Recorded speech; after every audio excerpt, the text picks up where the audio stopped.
بسم اللہ الرحمن الرحیم۔ السلام علیکم ورحمۃ اللہ تعالی وبرکاتہ۔ ایک سائل نے سوال پوچھا ہے اور اس میں یہ پوچھا گیا ہے کہ یہ جو شریعت نے جانور بیان کیے ہیں، اونٹ، گائے اور بکری، ان کی کتنی عمر ہونی چاہیے کہ قربانی جائز ہوگی، اس کی وضاحت فرما دیں۔ تو دیکھیں، اس کی الگ الگ تفصیل ہے۔ اونٹ کی الگ عمر ہے، گائے کی الگ عمر ہے اور بکری کی الگ عمر ہے۔ ان کو الگ الگ دیکھنا ہے۔ تو شریعت نے جو چیز بیان کی ہے وہ گائے کی عمر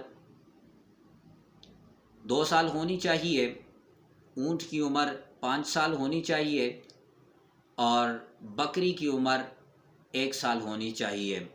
اس سے اگر عمر جانور کی کم ہے، وہ بکری ہے، وہ گائے ہے، وہ اونٹ ہے، تو اونٹ کی قربانی ناجائز ہوگی، درست نہیں ہوگی۔ لیکن اس میں ایک صورت دیکھی جا سکتی ہے کہ ایک دمبا ہے اور یا بھیڑ ہے، دمبا یا بھیڑ ہے، وہ چونکہ بکری کے حکم میں آئیں گے، اور بکری کے لیے قربانی کے لیے جو عمر کی شرط ہے وہ 1 سال کا ہونا ضروری ہے۔ لیکن جب بھیڑ اور دمبا یہ 6 مہینے کے ہوں اور اتنا دیکھنے والا بندہ یہ سمجھ سکے کہ یہ سال کے برابر ہیں، ان کی عمر سال ہو سکتی ہے، تو تب ان کی بھی قربانی جائز اور درست ہوگی۔